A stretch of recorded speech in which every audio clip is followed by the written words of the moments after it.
Yate ka-harvest sa pagmig saging miga. Katumbuhi pa gani akong amahan. Hilig yun na siya magtanom. Kamote. Labi na saging. Walo ka beses na guri mi anak ka-harvest ba. Apil pang silingan. Mag-andam diha miga kay pakitan ta mong french fries na made in banana. Tudloan ta mo kay murag di man mo kabaloy. Looya. Pero sa una, akong papagyot, dali ra mabuhi basta siya magtanom. Pero og ako, bisag sa luyot sa kamote akong itanom, di gyud mabuhi, ego na lang gyud katindog. Ana manggod sila basta init ang kamot sa tao, di gyud nakabuhi og tanom. Ambot lang og tinuod ba to og dingon man gani tong uban basta hawiran man gani ang tanom kanang init og kamot na magloya man daw. Pero ang uban karon lahi na gyud ang hawiran kay mutindog magmayo. Ambot lang gyud ug unsay ginahuna nimo diha pero magtak-ang tagkawa ani. Mao na ning gibalatan nako nya gihiwa-hiwa nako ganina oh. Di gyud na insakto na french fries pero padong na gyud na dito. Wala gyud na nahiwag insakto kanang nipis ba kayo ba? Kay di ba ang mga french fries gamay man na og mga nipis kayo. Pero kining ako ada kog version jud ni kay dako-dako maghiwa. Tunga-tungaon na natong pagprito kay murag daghan jud ni kayo ba? Di yun na kaigo. Gamay man gud among prituhan di gyud pareha sa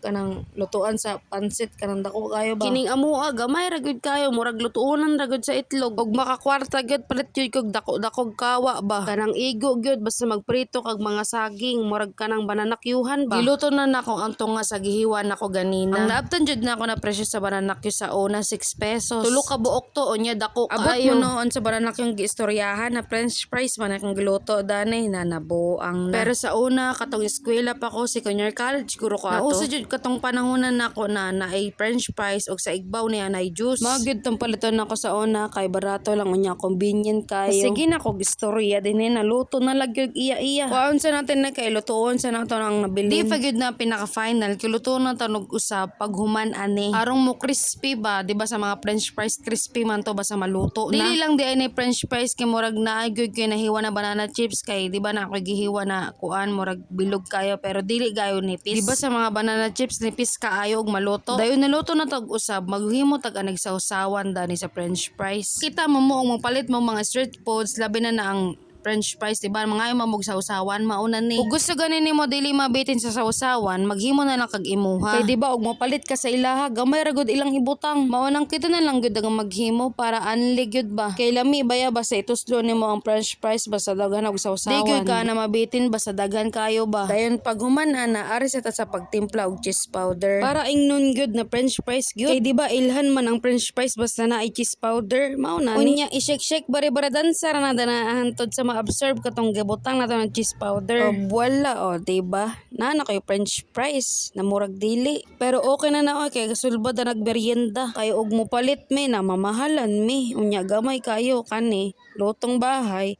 Daghan pa kayo. Solve na kayo imong kagutom dani hoy. Pwede naman gani ni pamahaw. Kay diba og mukaon gani kag saging busog ka kayo nya dugay kagutomon. Perfect yun din na merienda mega kay kabalo naman mo na healthy gyud ang saging. Na gani mo saging diya sa inyong mga panimalay. Inani inyong lutoon kay nindot ni pakaon sa mga bata. Unya akong testingan para maibog ka ba. Yaters og di ka kalawayan na. Lami ang niluto, mas lami ang nagluto. Yate ay. Sa tinuod lang, lami gyud wala manggani ko reaction dana sa pagkalami. Kagubot manggani ang postura sa sausawan pero ang saging lami gyud tilawan. Ari sa tamiga kay kaon sa me lami aoy.